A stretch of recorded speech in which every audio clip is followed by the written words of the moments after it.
The Golden Goose. There was a man who had 3 sons, the youngest of whom was called Dummling, and was despised, mocked, and sneered at on every occasion. It happened that the eldest wanted to go into the forest to hew wood, and before he went his mother gave him a beautiful sweet cake and a bottle of wine in order that he might not suffer from hunger or thirst. When he entered the forest he met a little gray-haired old man who bade him good day and said, "Do give me a piece of cake out of your pocket, and let me have a draught of your wine. I am so hungry and thirsty." But the clever son answered, "If I give you my cake and wine, I shall have none for myself. Be off with you." And he left the little man standing and went on.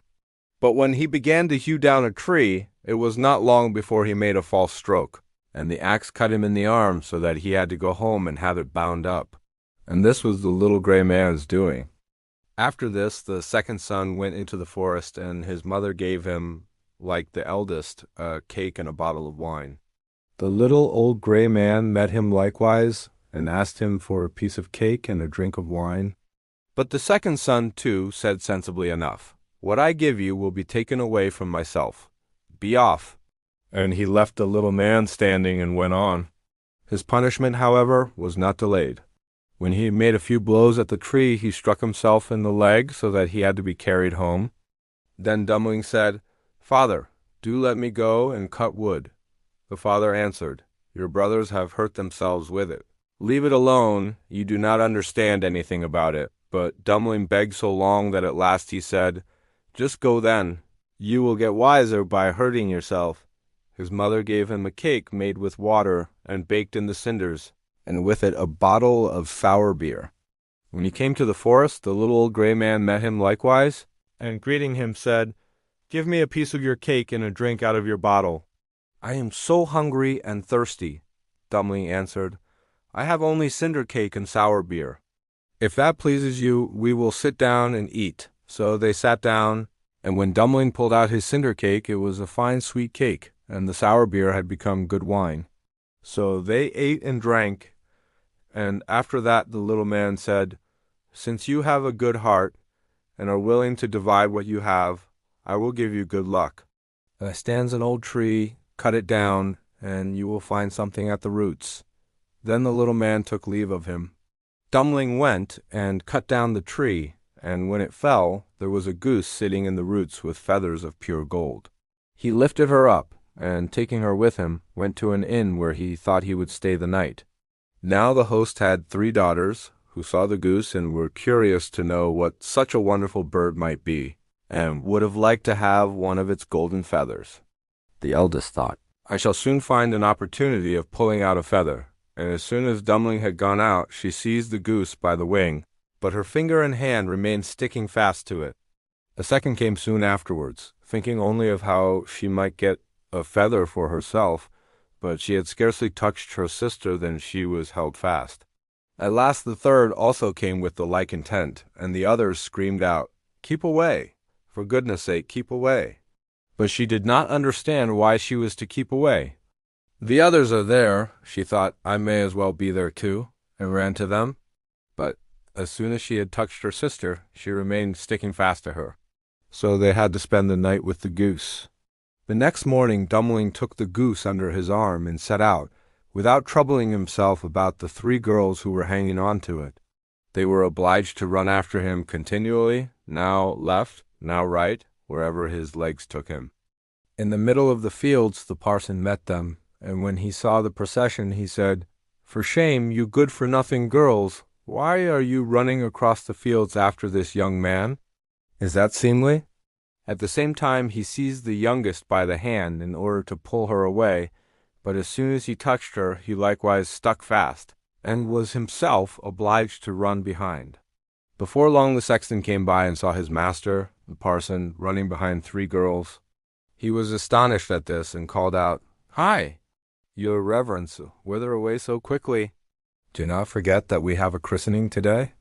And running after him, he took him by the sleeve, but was also held fast to it.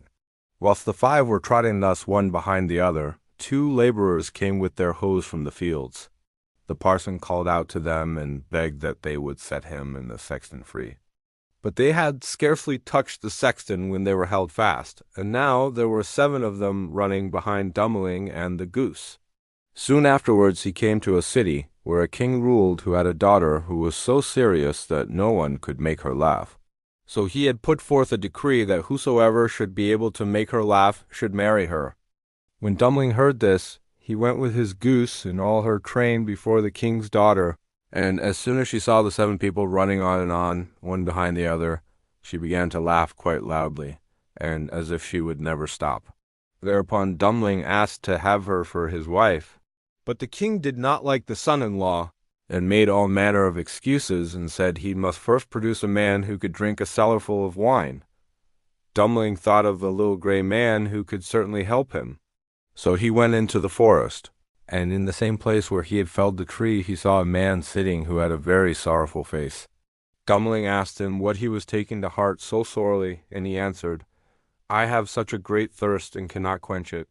Cold water I cannot stand. A barrel of wine I have just emptied, but that to me is like a drop on a hot stone." "There I can help you," said Dummling. "Just come with me, and you shall be satisfied." He led him into the king's cellar, and the man bent over the huge barrels, and drank till his loins hurt, and before the day was out he had emptied all the barrels.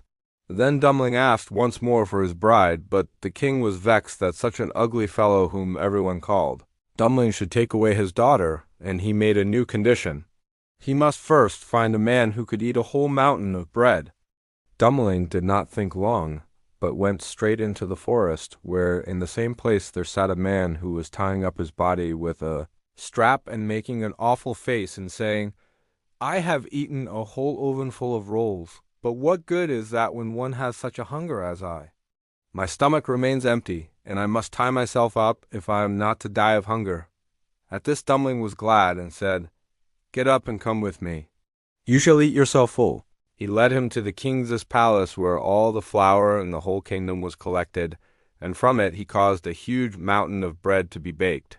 The man from the forest stood before it, began to eat, and by the end of one day the whole mountain had vanished.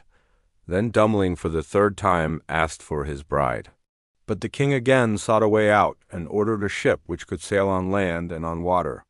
"As soon as you come sailing back in it," said he, "you shall have my daughter for wife." Dummling went straight into the forest, and there sat the little gray man to whom he had given his cake.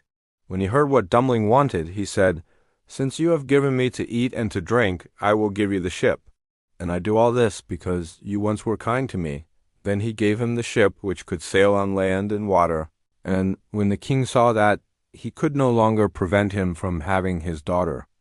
The wedding was celebrated, and after the king's death, Dummling inherited his kingdom and lived for a long time contentedly with his wife.